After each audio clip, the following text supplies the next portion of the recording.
Bueno, pues Haremos lo que podamos. sí, hombre, sí. Vamos a orar. Gracias, Señor, te damos por tu palabra, porque es completa, porque nos interpela, nos habla de cosas súper espirituales, nos aterriza nuestra realidad de cada día y ahora te pedimos que nos ayudes a concentrarnos en este capítulo 13 de Romanos, que ayudes a Rubén a sabernos explicar lo que tú primero le has dado a él y sobre todo que son cosas que podamos aplicar en nuestra vida y que obedezcamos a tu voz. Bendícelo y bendícenos a nosotros en el nombre del Señor Jesús. Amén. Bueno, primero os voy a pedir disculpas porque en cuanto acabe el sermón me voy a marchar corriendo porque tengo desgraciadamente que ir al tanatorio y no es que diga algo y me salga corriendo para no hacerme cargo, ¿eh? No, lo que diga lo voy a mantener, pero tengo que marcharme. La segunda cosa es que cuando Marcos me pasó este tema, pensé, me odia. Porque, claro, como ha dicho Benjamín antes, tenemos una serie de gente que nos... autoridades en nuestra vida, ¿verdad? Yo creo que me he llevado mal con todas. O sea, no me he dejado ni una, ¿eh? De hecho, una de las razones por la que me hice empresario es porque no soportaba a mis jefes. Con lo cual, queda claro que en este texto en el que vamos a hablar de cómo someternos a la autoridad, pues no es mi texto preferido, ni soy la persona más adecuada seguramente, ¿no? Pero es verdad que cuando reflexionas y cuando empiezas a pensar en lo que realmente podemos pensar que es la autoridad, pues nos vienen muchas cosas a la cabeza, ¿no? Y Pablo, pues explica, yo creo que las explica bastante bien. De hecho, el libro de los Hechos de los Apóstoles termina con la llegada de Pablo a Roma, con lo cual es lógico que las epístolas, las cartas que escribe Pablo a las iglesias, empiece con la carta a los romanos, porque él está en Roma, ¿no? Y Romanos es el escrito más aproximado que tenemos y tenemos teólogos bastante eminentes en esta congregación y yo creo que es el escrito más aproximado a una teología sistemática de todos los libros que hay en la Biblia, con lo cual nos da muchas pautas para poder seguir la vida que se pretende que un cristiano tenga en este mundo. Históricamente, es muy gracioso, esto es anecdótico, pero lo he incluido porque me ha gustado mucho. Este libro es muy influyente porque San Agustín, en el año 380 después de Cristo, cuenta que su conversión fue mediante la lectura del libro de Romanos, especialmente los capítulos 13 y 14. Pero es que la reforma protestante empieza cuando Martín Lutero finalmente comprende el significado de la justicia de Dios. Y también Juan Wesley recibe la salvación al oír la lectura del prefacio al comentario de Lutero sobre Romanos. Ya estamos hablando del año 1700. El propio Calvino escribe: cuando alguien comprende esta epístola, tiene las puertas abiertas para comprender toda la Escritura. Qué curioso que personajes tan importantes de la historia del cristianismo hayan optado por Romanos como su libro preferido. Y cuando recibimos a Cristo por la fe, adquirimos lo que nos ha contado Benjamín al principio, la ciudadanía del reino, la ciudadanía del cielo, la ciudadanía de ese paso al que queremos llegar, ¿verdad? Ese aeropuerto que nos contaba que nos lleva al cielo. El propio Jesús había dicho que su reino no era de este mundo. ¿Os acordáis de esto? Y eso hizo que durante el primer siglo los cristianos de origen judaico estuvieran muy pendientes, estuvieran muy expuestos a caer fácilmente en este error, porque Israel había sido la nación escogida por Dios. Sujetarse al poder gentil, en este caso el Imperio Romano, les parecía que era contrario a los designios de Dios. En aquel momento, ¿sabéis quién era el emperador de Roma? Nerón, tipo listo. Tipo que, bueno, lo conocéis, ¿no? Que incendió un día Roma porque tenía planes, digamos, de diseño de la ciudad y se le fue la mano. Pero es que además, cuando Pablo escribe sobre el poder público, tiene muy claro a quién se está refiriendo. Ya en el capítulo 12, ¿os acordáis de la semana pasada? Por paréntesis, quiero agradecer a los chicos de Media, a Ser ahora, Dan, José Luis, porque pude escuchar la predicación de Noé de la semana pasada, aunque no podía estar aquí. De verdad, chicos, hacéis un trabajo excelente. Gracias, porque es una bendición el poder seguir lo que pasa en la iglesia, aun cuando no podemos estar, ¿no? Pues en el capítulo 12 se ha encargado Pablo de hablar de las 4 relaciones básicas de las personas. Las personas tienen una relación espiritual, en el caso cristiano es con Dios. Las personas tienen una relación consigo mismas. Las personas tienen una relación con los demás. Y las personas tienen una relación con sus enemigos. Y ahora Pablo sigue. Y en el capítulo 13 dice, esto de las relaciones sigue. Mirad, hay relaciones con el poder, hay relaciones con la ley y hay una relación con el futuro. Para nosotros, con el día que esto se acabará, con el final. La Iglesia y el Estado tienen funciones diferentes y el propio Jesús también lo dice. Acordaros de la frase, otra de sus frases famosas, dice, oye, darle a César lo que es del César y a Dios lo que es de Dios. Le querían buscar la vuelta, ¿verdad? Porque había todos estos tipos maestros de la ley que Jesús les incomodaba mucho y le querían dar la vuelta y Jesús dice, no, mira, no nos hagamos líos. Hay 2 cosas diferentes. Y ahora Pablo empieza a explicar cuál es el papel asignado al Estado y cuál es la relación que debe tener el cristiano con el Estado. Y pensad, históricamente hablando, no solo que Nerón era el emperador, sino que todos los puestos administrativos importantes en Palestina, que al final era una colonia romana, estaban en manos de romanos o de judíos. Y ni a los romanos ni a los judíos les gustaban mucho los cristianos, que eran como una nueva ola que empezaba a aparecer y que se estaba empezando a difundir y que era como contraria a todo lo establecido.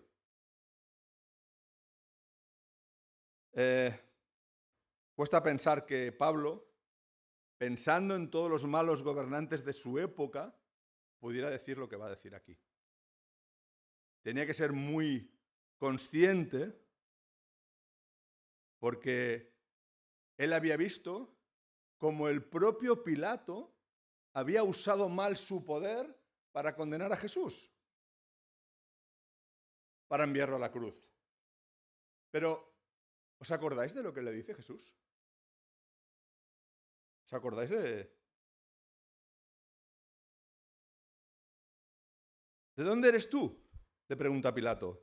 Jesús no le respondió. Entonces Pilato le advirtió, ¿a mí no me hablas? ¿No sabes que tengo autoridad tanto para dejarte libre como para crucificarte? Respondió Jesús, ninguna autoridad tendrías para actuar contra mí si no te fuera dada de arriba. Curiosa la respuesta de Jesús. Y cuando yo empiezo a pensar en gobernantes malos, bueno, Hitler, Stalin, Pinochet, Franco, Mussolini, dictadores en todo el mundo que usaron su poder para su propio beneficio, corruptos, asesinos, pésimos dirigentes. Y tengo una anécdota que además os va a llamar la atención, porque algunos de estos dirigentes pensaban que tenían autoridad para dirigir mal. Michael Cassidy, fundador de la ONG Emprendimiento Africano, el 8 de octubre de 1985 estaba convocado por Botha, entonces el presidente de Sudáfrica, y él esperaba que esta reunión con él le hablase de arrepentimiento, le hablase del final o del principio del final del apartheid. ¿Os acordáis del apartheid? Este hombre entra con su alegría, pero explica en sus memorias que en cuanto entró en la habitación, el presidente Botha se levantó y leyó Romanos 13, porque creía que este texto justificaba la política de apartheid del gobierno. Qué increíble. ¿Cómo podemos malinterpretar aquellas cosas que nos conviene, verdad? ¿Qué hacemos entonces? Si aceptamos que la autoridad de los gobernantes deriva de Dios, ¿qué hacemos si abusan de esta autoridad? ¿Qué pasa si hacen lo contrario de lo que Dios aprueba? Afortunadamente creo que la Biblia nos da ejemplos que nos dan pistas. En Éxodo, al principio de Éxodo, Faraón le dice a las parteras: cuando asistáis a las hebreas en sus partos, esto lo podéis encontrar en Éxodo 1 del 15 al 20, cuando asistáis a las hebreas en sus partos, observad el sexo. Si es niño, matadlo. Si es niña, dejadla vivir. Esta forma de exterminio ha funcionado durante toda la historia de la humanidad, lo sabéis, ¿no? Ha sido constante este tipo de actuaciones. Sigue el texto: pero las parteras temieron a Dios y no hicieron como les había dicho el rey de Egipto. El faraón, ¿eh? O sea, ¿habéis visto pelis de faraones? Faraón, ¿eh? Casi Dios, ¿eh? Que va a hablar con las parteras, que son alguien absolutamente insignificante. O sea, me imagino el terror de estas mujeres, ¿no? A faltarle el respeto a este hombre, ¿no? No hicieron como les había dicho el rey de Egipto, sino que preservaron la vida de los niños. ¿Qué pasó? Dice el versículo 20, y Dios premió a las parteras. El pueblo se multiplicó y se fortaleció mucho. Que Dios no es ciego ni sordo. Dios está viendo lo que pasa. Dios actúa. Dios tiene mano para hacer cosas. Pero ¿os acordáis de Daniel? Dos reyes diferentes, Nabucodonosor y Darío. Los dos reyes absolutamente divinizados que quieren que Daniel haga, que no haga, y Daniel no hace. Y en una de estas va a parar al fuego, lo tiran al fuego para quemarlo y nadie sabe cómo ni por qué este hombre no se quema. Pero también pasa en el Nuevo Testamento, no quiero hablaros solamente de antes del pacto, ¿verdad? No sé si recordáis una vez que los apóstoles están delante del Sanedrín y el Sanedrín les dice: no podéis predicar en el nombre de Jesús. ¿Os acordáis de esta historia? Si no os acordáis de la historia, os acordaréis de lo que dicen los apóstoles, porque los apóstoles, Hechos 5:29, respondieron: ¿es necesario obedecer? Esto sí os acordáis, ¿eh? A Dios antes que a los hombres. Dice John Stott, uno de los hombres a los que he consultado, de los teólogos a los que he consultado: el Evangelio es igualmente hostil a la tiranía que a la anarquía. Igual que nos ha dado las razones por las cuales debemos someternos, ahora nos da las razones por las que el Estado debe tener el poder. Porque hasta ahora, en el versículo 13, y voy a leerlo, no lo he leído, voy a leerlo. Romanos 13. Toda persona debe someterse a las autoridades superiores, porque no hay autoridad que no provenga de Dios. Y las que hay han sido establecidas por Dios. De modo que quien se opone a la autoridad se resiste a lo establecido por Dios. Fijaos que en 2 versículos, 3 veces, no hay autoridad que no provenga de Dios, las que hay han sido establecidas por Dios, y el que se opone a la autoridad se resiste a lo establecido por Dios. ¿Queda claro? Porque, versículo 3, los gobernantes no dan miedo al que hace el bien, sino al que hace lo malo. ¿No quieres tener miedo a la autoridad? Pues haz lo bueno y serás elogiado por ella, porque está al servicio de Dios para tu bien. Pero si haces lo malo, debes tener miedo, porque no lleva la espada en vano, pues está al servicio de Dios para hacer justicia y para castigar al que hace lo malo. Por lo tanto, hay que estar sometido, no solamente por razón del castigo, sino más bien aún por motivos de conciencia. Por eso mismo también pagáis los impuestos. Luego hablaremos de los impuestos, Así que pagad a todos lo que debéis. Al que tributo, tributo, al que impuesto, impuesto, al que respeto, respeto, al que honra, honra. No debáis a nadie nada aparte de amaros unos a otros, pues el que ama al prójimo ha cumplido la ley. Porque no cometerás adulterio, no matarás, no hurtarás, no dirás falso testimonio, no codiciarás. Y cualquier otro mandamiento se resume en esta sentencia: amarás a tu prójimo como a ti mismo. El amor no hace mal al prójimo, así que el cumplimiento de la ley es el amor. Y haced todo esto conociendo el tiempo en que vivimos, que ya es hora de levantarnos del sueño, porque ahora nuestra salvación está más cerca de nosotros que cuando creímos.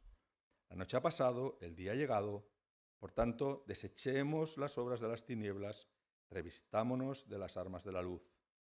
Andemos honestamente, como a plena luz del día. No andemos en banquetes, ni borracheras, ni en lujurias, ni libertinaje, ni en contiendas y envidia. Al contrario, vestíos del Señor Jesucristo y no hagáis caso a los deseos de la carne. Pues decía que igual que nos ha dado las razones por las cuales debemos someternos, ahora nos da las razones por las que el Estado debe tener el poder. Y dice el versículo 4, porque está al servicio de Dios para tu bien. No porque sí, no para humillar a nadie, ¿no? Sino para tu bien. Dice la segunda parte del versículo 4, pues está al servicio de Dios para hacer justicia y para castigar al que hace lo malo. Y en esto yo creo que estaríamos todos de acuerdo. No sería discutible si fuera así, ¿verdad? Por esto mismo pagáis impuestos, dice el versículo 6, porque son funcionarios de Dios. O sea, están al servicio de Dios. Y en el versículo 5 nos aconseja Pablo, no obedezcáis por miedo a lo que puede pasar, sino por conciencia.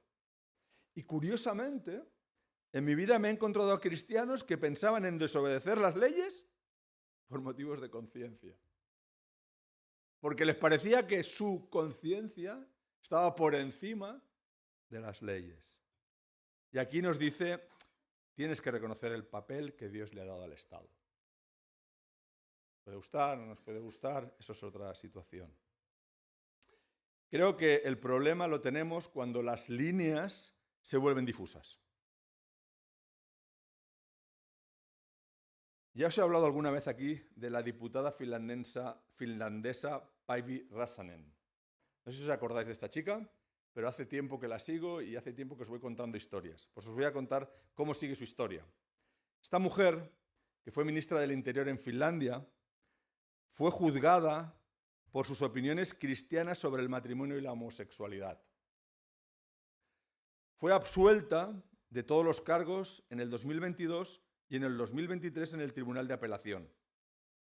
Pero el Tribunal Supremo finlandés ha dictaminado que el fiscal general del Estado puede recurrir. Y ha recurrido. Y se ha fijado una fecha de apelación para octubre-noviembre de este año. Esta mujer que lo único que hizo fue dar una opinión, contraria probablemente a la idea liberal del mundo finlandés. Creo que necesitamos sabiduría para entender, a la luz de la Biblia, qué cosas están claramente en contra de la voluntad de Dios. Porque lo que esté en contra de la voluntad de Dios es inaceptable para nosotros. Y no hay excusas. Y me parece bien que seamos antipoderes establecidos. Tengo más de 60 años y sigo siendo antipoderes establecidos, ya os lo digo. Pero eso no limita cuál debe ser mi actuación delante de lo que dice la Biblia para mí. Y qué sutilmente Pablo incluye los impuestos en el tema. Cuando algo nos duele es por dinero, ¿sí? Las multas nos duelen. No nos duelen porque hemos hecho algo malo y nos sentimos arrepentidos, nos duele porque nos cuesta dinero. Es así, ¿verdad? En aquella época, los impuestos eran pagados de mala gana por los judíos. Pensad que los publicanos, que eran los cobradores de impuestos, eran odiados. Además, eran gente bastante piratilla. Y además de lo que tenían que cobrar, añadían ciertos pluses, ¿no?, para la buchaca. Y esto era sabido, ¿no? Mateo era uno de esos publicanos, ¿verdad? Zaqueo era otro de esos publicanos. Y cada vez que habla de ellos, pues nos tienen que explicar las cosas malas que hacían, ¿no? 2000 años después, yo diría que seguimos pagando con la misma mala gana. ¿Sí? Yo, pues la pago de mala gana, ¿eh? Sobre todo cuando veo cómo se malutilizan nuestros impuestos. O cómo se utilizan de una manera que a mí no me parece adecuada. Aún y así, Pablo dice, hay que pagar los impuestos. No por miedo, sino por conciencia de que estamos haciendo lo correcto. Y se añaden dos cosas más. Y estamos en el versículo 7, así que pagad a todos lo que debéis, al que tributo, tributo, al que impuesto, impuesto, al que respeto, respeto, al que honra, honra. Creo que es otra de las cosas que hemos ido perdiendo poco a poco en nuestra sociedad.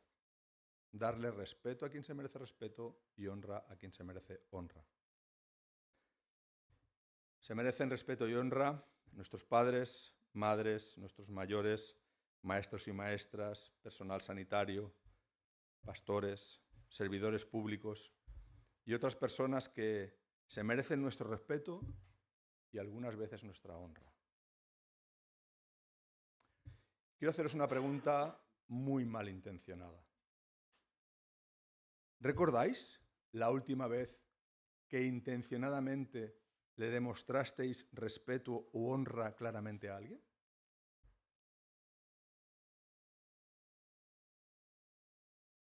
¿Tenéis el momento en la cabeza? Aquel día en que, por alguna razón, aquella persona se merecía todo vuestro respeto y se lo demostrasteis. Aquella persona merecía honra y se la disteis. ¿Os acordáis? Yo estaba haciendo memoria y no me acuerdo. Yo sé que vosotros sois gente más seria que yo, más responsable. Os cuesta mucho. Os cuesta mucho respeto y honra. Siempre me viene la misma imagen a la cabeza, y es que en Japón el emperador permite que los maestros y las maestras no se inclinen ni les saluden por el trabajo tan importante que hacen educando a los niños. En una sociedad tan jerárquica como la japonesa.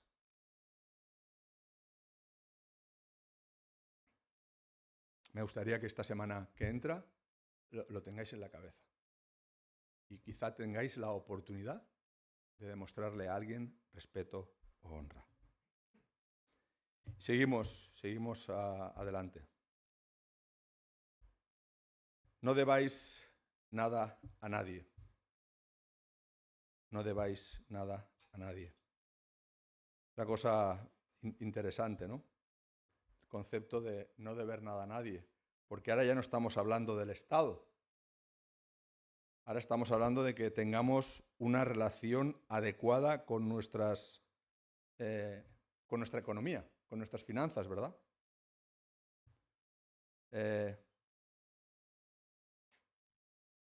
Parece recomendarnos que todo esto de pagar al Estado requiere también ser ordenados en nuestra vida. Pero dice, aparte de amaros unos a otros. Y quiero leeros qué dice Matthew Henry de esto, porque me ha parecido tan espectacular que lo voy a leer hasta 2 veces. Dice Matthew Henry, el amor es una deuda que siempre debe estar en pago sin que nunca se cancele la obligación de seguir amando.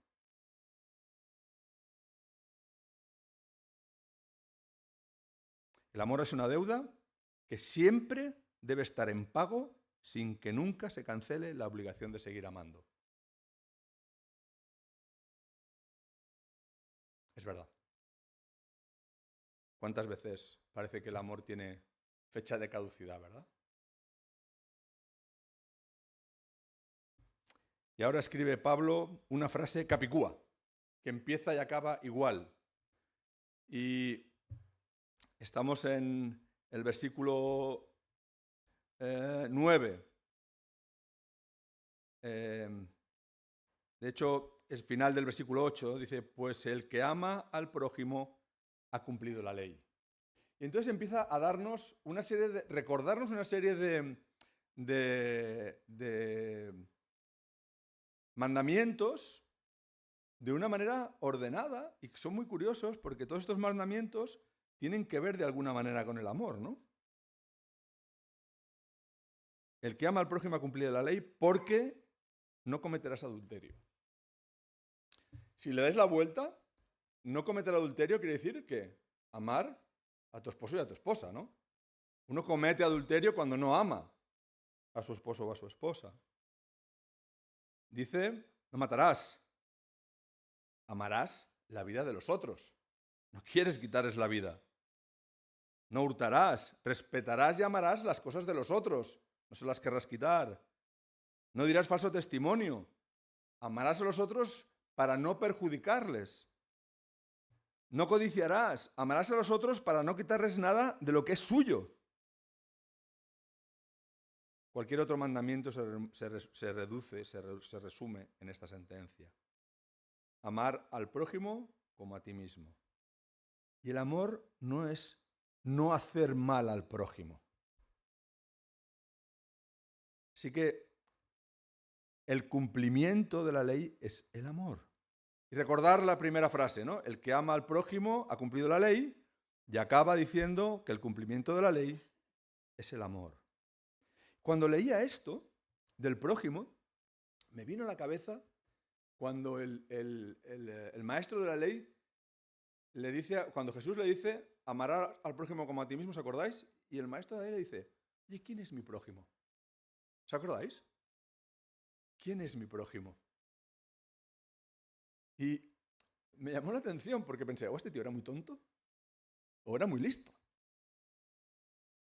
Era una forma de escabullirse, ¿verdad? ¿Quién es mi prójimo? A veces nos perdemos en saber quién es nuestro prójimo. ¿Sabéis que la palabra prójimo tiene que ver con próximo? Pero ¿y si el próximo no me gusta? ¿Y si el próximo no es de mi cuerda? ¿Y si el próximo es un indigente? ¿O es un facha? A lo mejor no me gusta mi prójimo.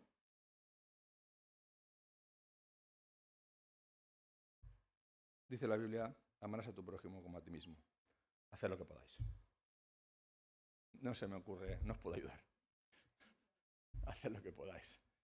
Creo que entendéis el significado, entendéis lo que nos pide y deberíamos de ser lo máximo no excluyentes. Deberíamos no ser excluyentes. Y de pronto, esto da un giro. Está hablando del amor, el amor en el versículo 10, no hace mal al prójimo, así que el cumplimiento de la ley es el amor, y estamos hablando del amor, estamos hablando de todo esto, y de pronto hay un cambio en esta historia. Dice, haced todo esto conociendo el tiempo en que vivimos, que ya es hora de levantarnos del sueño, porque ahora nuestra salvación está más cerca de nosotros que cuando creímos. O sea, mira, todo esto que estáis haciendo, pensar en el futuro. Y vuelvo a la foto de Benjamín, ¿no? Pensar en a dónde vais, ¿no? En este flight to heaven, ¿no? Que ponías tú. Pensar en eso. Trenchard, otro de los eminentes teólogos a los que he estado leyendo, nos advierte que entramos en unos versículos profundamente, dice, escatológicos. Que nos hablan del final de los tiempos. Y somos una sociedad esclava del tiempo. Esta mañana me reñía Benjamín con toda la razón, porque me decía, oye, es que te envié una nota que no me has contestado. Ya sé que vas muy ocupado, pero me has reñido. Tenéselo en cuenta, ¿eh? Somos esclavos del tiempo. Pero aquí se nos habla del kairos, el tiempo perfecto de Dios. Se nos habla de lo que es realmente importante. En la Biblia, cuando se habla del presente, se habla del hoy, y se habla de la era venidera, siempre se habla de dos cosas diferentes. Pero no habla de una idea de pasado, presente y futuro como nosotros, sino habla una idea del presente como el momento en el que estamos viviendo y la era venidera que empieza cuando Jesús llega en el año 0 y empieza a hablarnos de lo que pasará después. Empieza a hablarnos de la eternidad. Empieza a hablarnos de lo que empezará después de que acabe esto. La era venidera. Estamos esperando que vuelva para que acabe la era presente. Pablo nos avisa de que la noche está acabando, que el día ha llegado. Por eso, cada día que pasa, nuestra salvación está más cerca. Y esto es una cosa que cuando sois muy jóvenes, todos los chavales, toda la gente joven que tenemos aquí, esto del final os va a quedar muy lejos. El final no existe. El final es algo que no lo vemos. Y cuando uno tiene 80 años, el final lo tiene a tu K. Esa sí es ley de vida. No preocuparos, esto va solo. No tenéis que hacer nada. El tiempo va poniendo cada cosa en su lugar, ¿no? Pero es verdad que Pablo nos avisa que la noche está acabando. Que el día ha llegado. Dios mismo nos hace vivir en la Biblia la tensión del ya, de la primera venida de Cristo, y el todavía no, de su segunda venida. Y nos pide constantemente que estemos preparados. Constantemente. Acordaros de las chicas que estaban con las lámparas de aceite. Es constante la idea, el ladrón en la noche. La idea siempre es, esto acabará un día y empezará otra época que se llama la era venidera y que es la vida eterna. No pienses solo en lo que hay aquí, piensa un poco más allá. Mientras tanto, dice la Biblia, desechemos las obras de las tinieblas y revistámonos de las armas de la luz. Me gusta la escenografía. ¿Qué significa esto? Para mí es vivir honestamente, a la luz del día. No tengo nada que esconder. Quiero ser un ejemplo a los demás. Quiero que los demás se fijen en mí y digan, yo quiero vivir como este tío. No sé si es posible, pero debería intentarlo. No os despistéis. No os avergoncéis a vosotros mismos. No os deshonréis.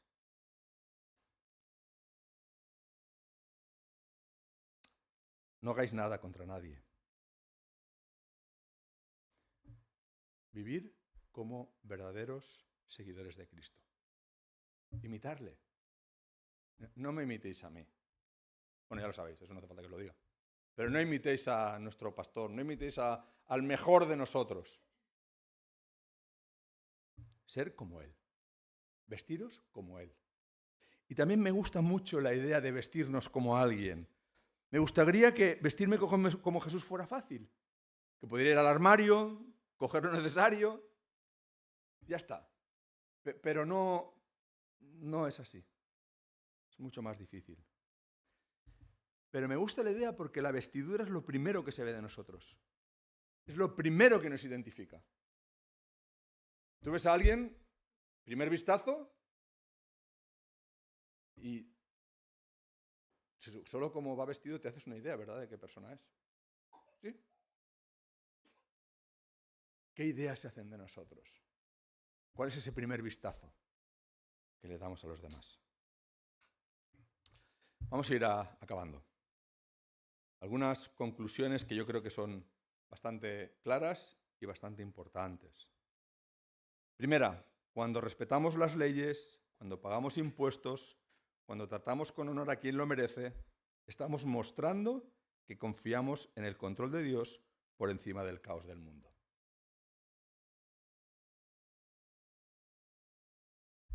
Hay un control. Hay alguien al mando. ¿Nos guste o no nos guste? Un corazón transformado por Cristo no puede buscar evadir las reglas. Tiene que cumplirlas con amor, sabiendo que la obediencia refleja el carácter del reino de Dios.